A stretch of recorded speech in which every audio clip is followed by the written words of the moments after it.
think we all. I don't know. When I think about the heroin stuff, I've never tried heroin. Okay, But just for the record, for any policemen listening to this.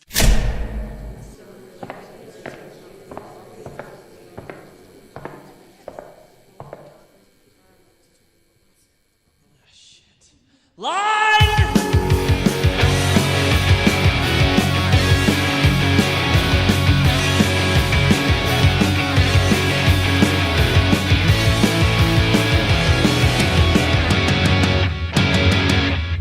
Hey guys, what's going on? This is Michael, and welcome back once again to the Midvale Main Street Theater podcast. Sorry, I'm actually recording this while my son, Salem, is just fighting sleep like the devil. So, yeah, I hope you don't mind. He might make a little noise here and there, but yeah, I just wanted to go ahead and catch up with you guys, a little bit before we jump into our interviews. I say interviews this week because I actually got the chance to sit down with the cast of American Idiot, which actually just opened at Midvale Main Street Theater. We opened on Thursday, July 12th, and today is Monday. So, I have a couple dark days here, which is great because I get what I call my show sickness every time I open a show. At some point while the show is open, I get sick. And luckily enough, it fell on me yesterday. So hopefully, with these dark days, today and tomorrow, I'll be able to come back Wednesday with a full voice and, keep that going. But anyway, before we get to those interviews, like I was saying, I just wanted to kind of go over a couple things with you guys. The first and the biggest for me is that I just wanted to say thank you to everybody who has been so supportive of this podcast as soon as it launched. What's funny about this process actually is you kind of don't realize how much goes into getting a show on the internet, especially on like an iTunes or a Stitcher Radio, where more people are going to find your podcast than most. So, anyway, I had actually been ready to launch this since about July 1st, and I had submitted the podcast to Stitcher Radio and to iTunes, just waiting for their approval. And then I was saying, as soon as I'm on iTunes, I'm going to be ready to go because, that's where most people find podcasts. Anyway, so I submitted to iTunes, and I was waiting, and 1 week goes by, 2 weeks go by, and I'm just like, where I have not gotten any response from these guys. What's happening? So for some reason, I decided to, rather than check my personal email, which I had been doing most of the time, I decided to go check the podcast's email. That's right, buddy. Anyways, I was trying to check the podcast email, and there it was, just like a couple days after I submitted, there was my approval. And this was on Tuesday, July 10th, and I was just thinking, you know what? I want to launch this before American Idiot opens. I want to launch this. I've been wanting to launch this for a long time. To hell with it. I'm just going to do it. And I just went ahead and did it. I wrote out everything and got it launched that day. And I couldn't believe the response from everybody. Everybody was so supportive and liking the posts and sharing them on Facebook. And it was so cool. And I just wanted to say thank you to everybody for that. Because this is, like I say, this is something I've been wanting to do for a long time, but you never know how it's going to, come across to other people, if they're going to even be interested in what you're looking to do. But luckily enough, I've had so many people come up to me and just thank me for putting this together and just express how excited they are for future episodes. And, that makes me excited. That makes me excited to keep doing this. So thank you so much. And, along that same token, I've asked people for feedback, and I don't know if people know how honest I am when I ask for that feedback, because like I say, this is the first time I've ever done anything like this. And so I don't know what I'm doing right, what I'm doing wrong, what you guys would like to hear, how you guys would like it to come across. So, I've just been asking people, please let me know how I can make the show better. And I've gotten some great feedback. I've gotten a lot of people who have been very supportive, like I've said, but I've also got people who have said, you know what, you can take this part of it and you can tweak it a little bit and you can make it a lot better. In fact, you've already heard that in action.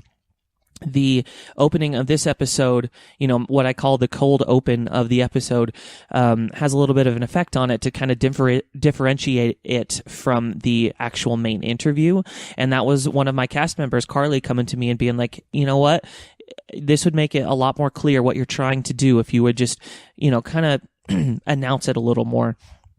And so, yeah, I mean, you're already seeing that in action. And I guess what I'm saying is thank you so much for the support. But if you have something that you think would make this show better, please be honest and just let me know. Come up to me after a show of American Idiot, or even Facebook message me, Facebook message the podcast, email us at mmstpodcast@gmail.com. Just let me know what you guys want to hear and how I can make it sound better for you guys going forward. I would love that, please. Yeah, and anyway, just getting that out of the way, I just, again, wanted to thank you, but we have some other things kind of going on with Midvale, and so I kind of wanted to touch on those really quick before we jump in, but the biggest one, like I say, is American Idiot did open just a couple days ago, and I have been amazed with how it's been going and how much the audience has been responding to it, because, the original album, American Idiot, meant so much to me as a kid in junior high, that I knew that I wanted to kind of tell the story on stage. But, something that's important for me doesn't mean that people will necessarily identify with it and respond to it. And so you kind of get a little nervous before you open the show, but I'm not lying when I say that these have been the most responsive audiences I've ever had. Whether it be cheering, laughing, crying, it's just been amazing to see your guys' faces after the shows and to hear you guys come up and be like, you know what? I really appreciated what you guys are doing. Thank you. It just makes me feel great. And I guess what I'm trying to say is, now that we're on these dark days here, I would absolutely ask you guys to consider getting tickets and coming out to see the show, because it is absolutely a special show. I promise you guys, the performances are insane. Orion has brought together the perfect cast for this show. But even the technical side of it, the band sounds amazing. The lighting and the sound effects and just everything. Like, Ryan pulled out all the stops for this show, and it absolutely reads on stage. I promise you won't be disappointed if you come to see our show. So please consider coming. We are back on starting this coming Wednesday and then go through Sunday. So if you hear this before we close, please consider coming out and come grab me after the show and just, come talk to me, because I would love that. I would love to hear that you are hearing this podcast and that you took my recommendation and came to see the show. So yeah, I hope to see you guys there for sure. And last, I guess, Midvale just started rehearsals for Mamma Mia tonight. I gotta be honest, it's kind of weird because my wife is actually down at rehearsal tonight and I'm just at home, and I obviously I love hanging out with my son, but it's just like, I want to know what's happening. I want to know what's going on. But anyway, so they're started, and I'm so excited for them. Like I say, I didn't really have time to do this show, and it's not necessarily one of my shows that I identify with the most, if that makes sense, but I know that everybody involved is so excited about this. Ever since I met Tammy about 6 years ago, she's been talking about bringing this show to the stage, and talking to her, she's just so ecstatic, and she's already, finding costume pieces and set pieces and just talking about the show. And everybody that I've talked to is so excited to get rehearsals going. So I really wish them luck. I hope it's going well. But like I say, it's going to be a fantastic show too. Every Midvale show is, I'm pretty much a spokesman for Midvale at this point because they're worth it. And Mamma Mia, I'm sure, will be no exception. So, just go ahead and go to facebook.com/Midvale Main Street Theater. Find them, like their page just for updates on rehearsals. You can obviously go to my podcast page too, facebook.com/MMST podcast.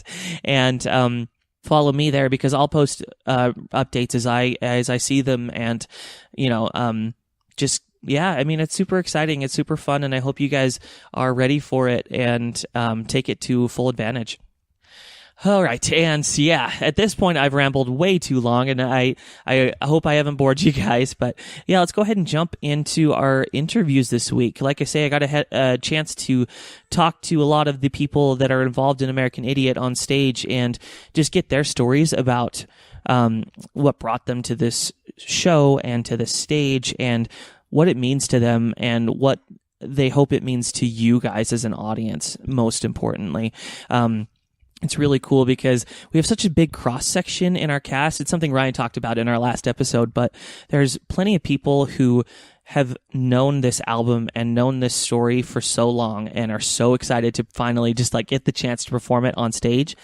Bria is a big example of that, and you'll hear about that in our interview. But there's also people in the cast, like my wife is the one I know the most, of course, who didn't know about the show much at all before she even auditioned.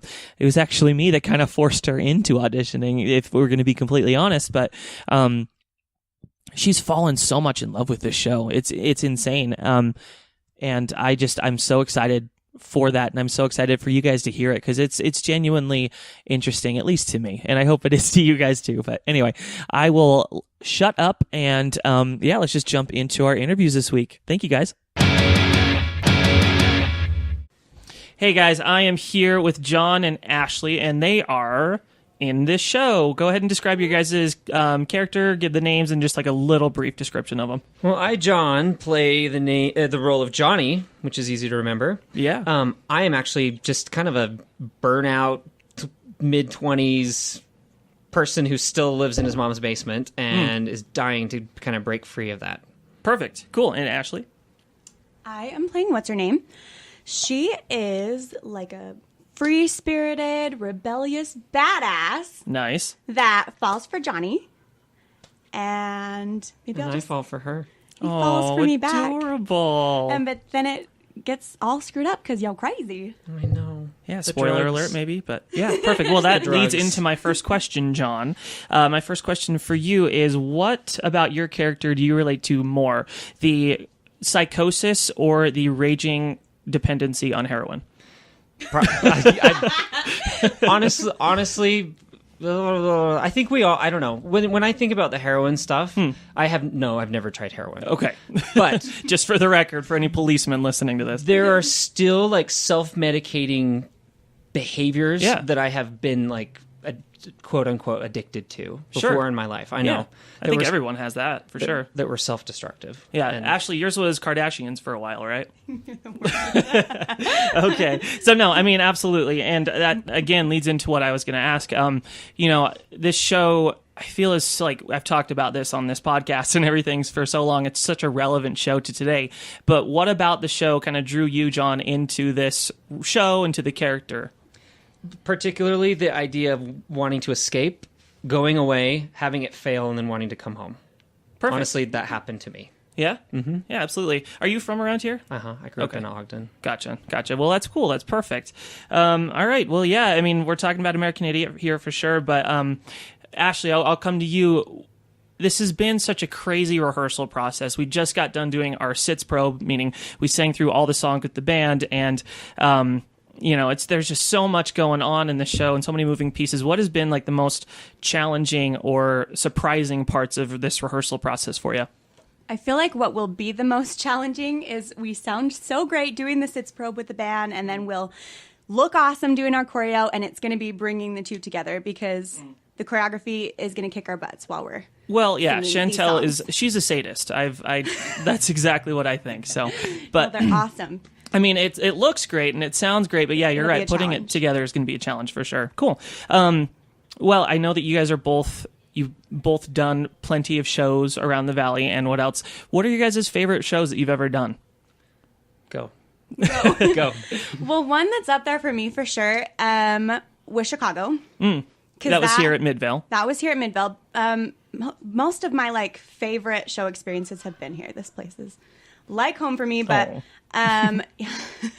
but Chicago was such a fun one. I feel like I'm maybe most proud of my performance in Chicago, honestly. Okay. I feel like that probably that was probably the most proud that I've been of myself as far as like character development and my acting ability. The acting, okay, perfect. Because you're known here as a singer dancer for sure. Right. But yeah, having that acting part of it's really cool. So perfect. But we have to. I mean, we have to. It's talk not about it. my number one answer as far as favorite shows. Right. Like anybody who knows me knows that it would be Rent and getting to play Mimi. Right. And that's Well, yeah, and we talked about how much American Idiot and Rent kind of reminded ourselves of each other, Right. so we're kind of going down And that we're memory like- lane right now. Yeah, it's funny because it's like my dream role still is a part that I've already played. Like it's like my dream role to play it again. Right, gotcha. And so this is, in some ways a little reminiscent of that. Sure, That's nice. perfect. And John, this is your first show at Midvale, right? It is, yeah. So what have you done, and what's been like your most favorite? Most favorite is a great way to put that, but no, most the role that you're most proud of, I should say. I haven't done a show in a while. Okay. But my last show was Bear at Utah Repertory Theater. Okay, yeah, Ashley went and saw that. That was a couple years ago, at least. It was then. like 2015, like Gotcha. 3 years ago. Gotcha, cool. So what brought you back here? Just a side note. The show. Really? The show. Actually like saw the documentary about the making of Yeah. the show on Broadway, and I like Still haven't seen that. I I like really died need to. over it. I couldn't believe it. I was like, oh my gosh, this is.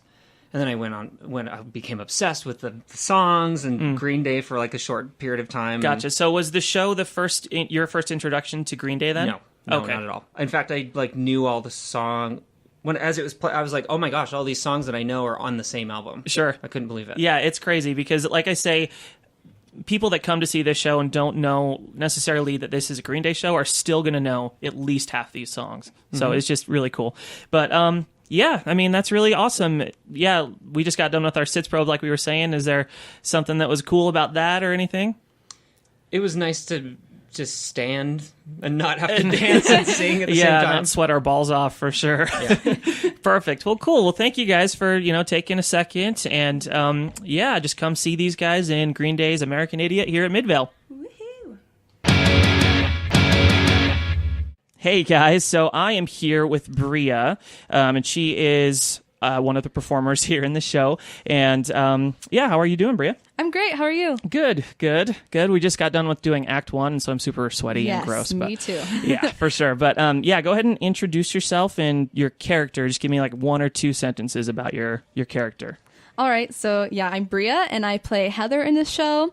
Heather is kind of a young woman who gets sort of mixed up in the wrong influences. She does end up pregnant, and she ends up deciding to leave the guy she's with and raise a baby on her own. Nice. Perfect.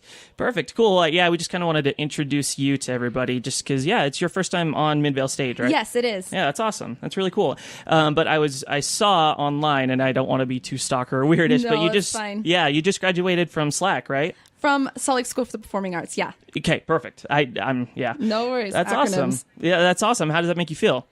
It feels really good. I'm so happy to be done. It was an awesome experience, and I loved high school, and I loved my school so much. Yeah. But I'm kind of ready to move on. So. Sure. And you were a valedictorian, right? I was That's actually. awesome. Yeah. That's really cool. Thank you. So kind of explain SLAC to me because I don't really know what it is. It's a performing arts school, period, right? Yeah, it's a performing arts high school in Sugar House. I take my core classes, or I did take them, I guess, at Highland High School. And it's a school, it's in an old elementary school building, and it's just pretty much dedicated to music, dance, and theater. And Nice. that worked perfectly for me. So Sure. Were you studying musical theater then? yeah, I was. I was Cool. doing musical theater and also a lot of classical music as well. Gotcha. Well, yeah, that's why I asked because I see you a lot in like recording studios and stuff that you post pictures on Yeah, online yeah. too. So do you do that kind of stuff on the side then too? Yeah, so I'm actually going to school. I'm majoring in recorded music, and so Awesome. I'm a singer-songwriter, and so that's kind of where I want to go. Musical theater is always going to be like a huge part of my life and a huge part of my heart, but that's sort of my focus right now. Sure. Well, it's kind of perfect then because we're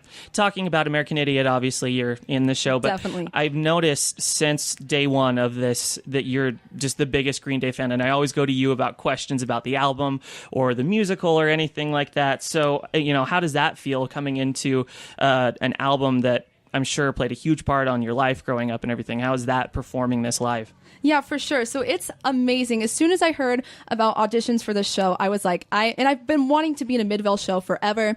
So I used to come and see shows at this theater all the time. So hearing that they were doing American Idiot was a literal dream come true. This album was my Bible growing up, like in middle school especially. I kind of got on the train late because the album came out when I was 4 years old. So I obviously wasn't listening to it then. But as I, got into that sort of angsty preteen phase, this was my everything. I listened to it so much. I used to belt out Heather's parts in the shower, so to be seeing them now on a stage is really amazing. The show means so much to me, and I felt like I owed it kind of to my past self to be in it, so I'm so glad I'm here. Yeah, I absolutely understand that 100% for sure. But cool. Well, so what about Heather in particular drew you to that character? What's really funny is I actually never, ever saw myself playing her before I got casted as it, but even coming here, I was just kind of like, oh, I want to be in the show so bad. Like, I wasn't drawn to a particular part, but after I got casted, I was like, yeah, this is always all of her songs, everything she sings in the show just happened to be like my favorite part of the album, like Dearly Beloved, even before listening to the Broadway album. That was always my favorite song. And so I think it's that. She has all my favorite parts of the album, and I think her character resonates with me a bit as well, just being young and making bad decisions sometimes and how you deal with them and how you kind of grow up. So Gotcha, sure. Well, yeah, your character, I feel, is the one that grows the most into the most mature person in Definitely, the show, for sure. So, yeah, I absolutely get that. Well, you mentioned something. You've been wanting to do a Midvale show for a little bit. Yes. And I know this is kind of self-serving asking this question, but what about Midvale specifically drew you to us, and how has it been now that you've actually been a part of the rehearsal process? Yeah, for sure. So I think what I loved about this theater, so I moved here right before I started high school. And the first show I saw here was Rocky Horror in 2014, I think. And so that was, I came here and I didn't really know what to expect when my friends invited me. But I just think I love how it kind of feels like home when you walk in, like just like the old theater kind of vibe. And I love, and being in a show, I think watching them, I could tell this, but I've learned this more even after being a part of a cast here, is it does just feel like a family, and that resonates on stage when you go and see the show. So I think that's why I wanted to be in them as well. And they're also, as I watched them, I was like, they're just so polished and clean, and everyone just seems like they're having so much fun. Okay, well, perfect. Yeah, that's awesome. Well, yeah, like I say, we're super excited to have you in American Idiot. It's been awesome. Obviously, I'm playing Will, you're playing Heather, so I get probably the most stage time with you, and it's been awesome, seriously. It's been so much fun. Yeah, for sure. I think it's been awesome. But anyway, last question. Since this show means so much to you, and it means so much to pretty much everybody in the cast, what do you hope the audience takes away from the show? Like, what do you want them thinking about as they leave in the car ride going home? I think the show, even before, or this album before it became a show, it just means, I think everybody can identify with a part of it, or in the show with a certain character, because it's just about normal people kind of, and how situations that happen, around you in your country or in your life, affect you personally, and how that anger, like sort of how you can channel it into a positive direction. So I hope that's what they take from this, that they understand that sometimes out of anger and out of angst and crazy things can come something really beautiful. Yeah, absolutely. Well, that's awesome. Well, perfect. Thank you so much for just Thank you for taking the time. having me. It was so fun. Yeah, for sure. All right, we'll see you. Nice, like sex phone voice. Okay. Hello. I'm so glad I just pressed play on that. Great. It's going to start with sex phone noise. It's perfect. Okay. All right. Well, yeah, I'm here with Kelly and Madeline. How are you guys? I am good. Good. Cool. Yeah, we just got done with our SITS probe. It's been, 4.5 hours now, and so It has. Yeah, kind of been crazy. But yeah, well, go ahead and just introduce your guys' characters and maybe just like a sentence or two about who they are. Great. To start. So, hi, I'm Kelly. Hello, everyone. I play Tunny. Tunny is a girl. She's a girl now, who joins the army and falls in love in a drug-filled haze. Falls in love with the extraordinary girl, and then returns home. Yeah, and Tunny's a little angsty, but the whole show is so. Right, for sure. Okay, and Madeline. I'm playing the extraordinary girl, and she meets Tunny while Tunny is serving in the military. Mm-hmm. And when Tunny gets injured, she hears her doctor and ends up falling in love. And ends up coming home in the end, and nurses are back to health. Perfect. Cool. Well, yes, Madeline, you said that you are playing Extraordinary Girl, and I mean, you've really taken that name in particular to heart. You know, you're asking everybody to call you that no matter what, give you foot massages, back massages, you know, so is that, you know, sense of self-entitlement something you were born with, or is that something that's come with the show? I knew that I was born to be this part as soon as I saw the cast. Yeah. Perfect. No, I'm just, of course, messing around. But no, it's been awesome working with you, because both of you guys, I think this is the first time that you've come to Midvale and done a show, right? It is. Yeah, yes. perfect. So how's it been for you guys? I mean, this show is such a fun one to be a part of, and it's just such a passion project for me, and it's been really great. Everyone in the cast has been super welcoming and awesome, and yeah, everyone's just great. It's just lots of fun. Cool. Awesome. Perfect. Well, we're talking about American Idiot, and Kelly, you mentioned that you are playing Tunny, who's originally written to be a man, a male character for sure. So for both of you, I guess, how has you being a woman kind of changed the story and, in my opinion, enhanced it, if that makes sense? This show, when it was written, it's so male dominant.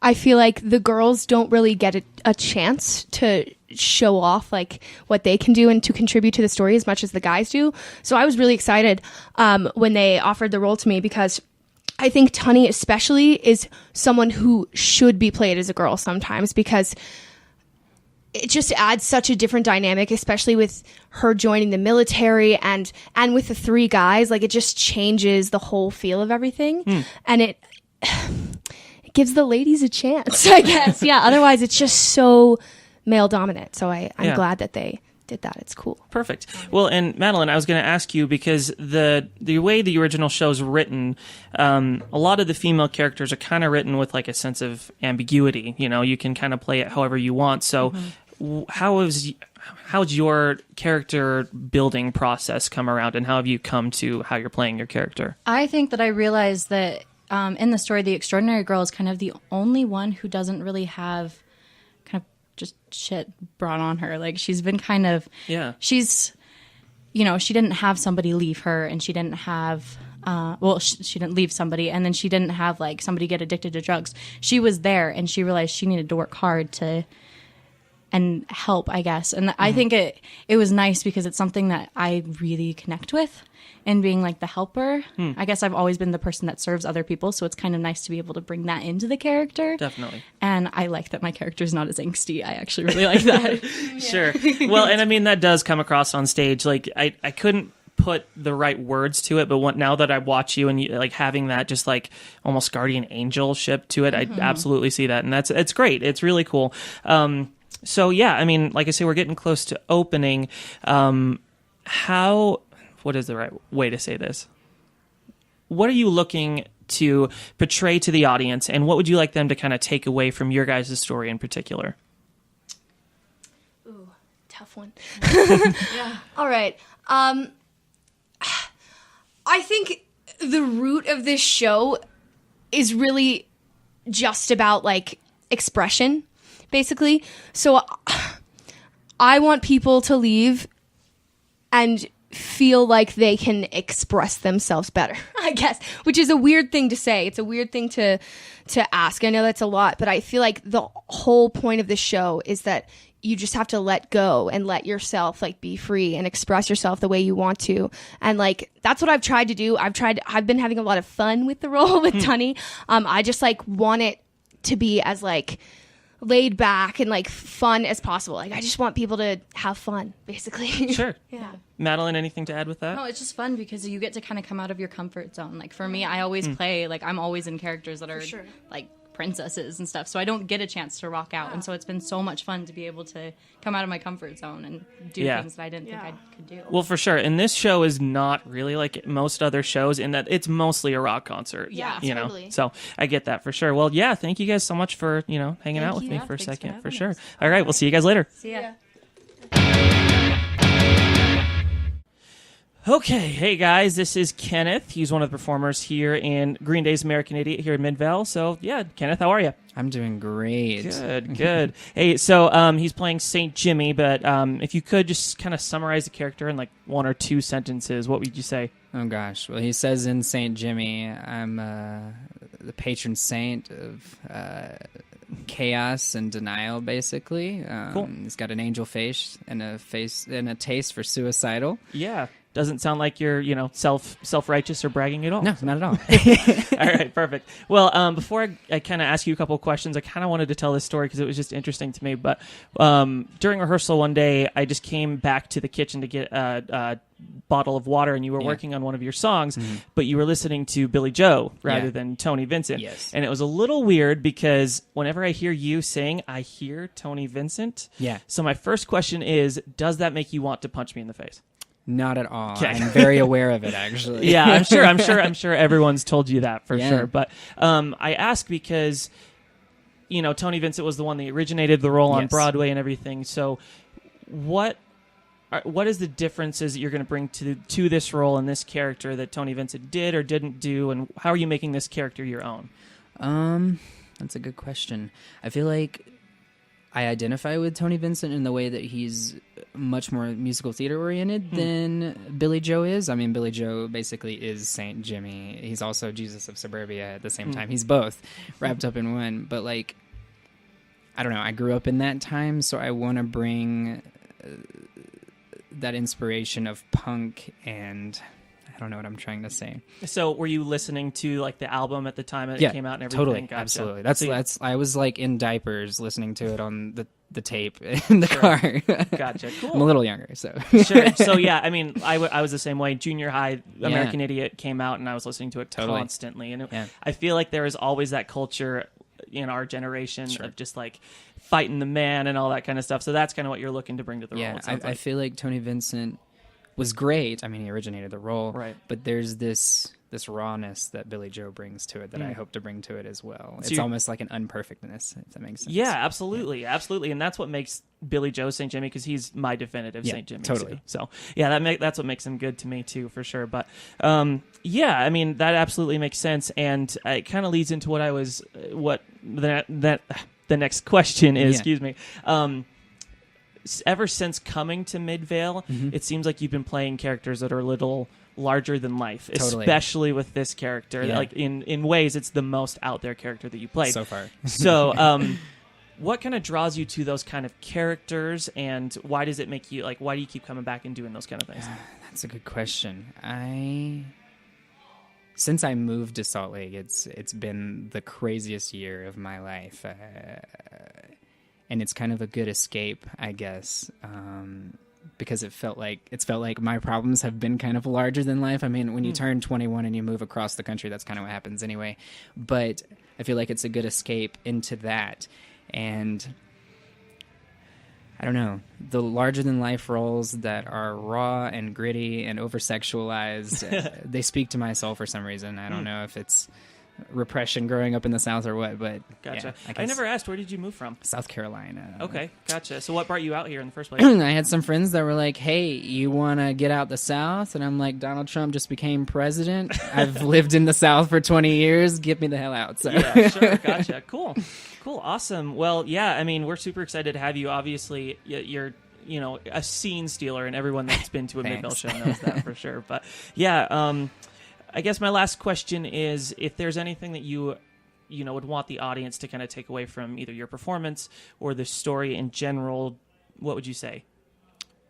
American Idiot was written, and the album came out in the early 2005, something like that ish, during the Bush era. It's still relevant. Like it's still. It's almost more relevant. It honestly is. I mean, we've got little hints on the set and whatnot that we're going to be referencing, but it's still relevant. There's still something to take from it. In fact, I have some family that is coming to see it. They're flying out here, and this is their first time ever flying on a plane, actually. Jeez, gotcha. And a couple of them are Trump supporters. So I am interested to see how it affects them if they even just walk out. I mean, that's before I even walk on stage when that little bit is shown. So. Yeah, and if you come see the show, you'll see what it's talking exactly. about. Sorry. But yeah, just chill out. Don't take yourself so seriously, but at the same time, respect yourself. And understand that everything you do means something. Cool. I guess. I don't know. That's perfect. That's awesome. Well, yeah, thank you so much for taking the time, Kenneth. Yeah, and, my I'll let pleasure. you go for sure. All right, we'll see ya. As always, the Midvale Main Street Theater podcast is sponsored, funnily enough, by the Midvale Main Street Theater.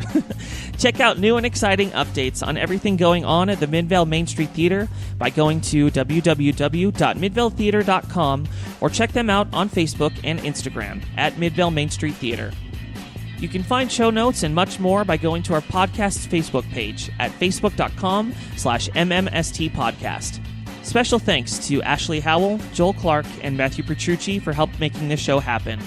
I owe you guys the world. I've been Michael Howell, and this has been the Midvale Main Street Theater podcast. The views expressed have been mine alone and do not necessarily reflect the views of the Midvale Main Street Theater, its owners, or volunteers.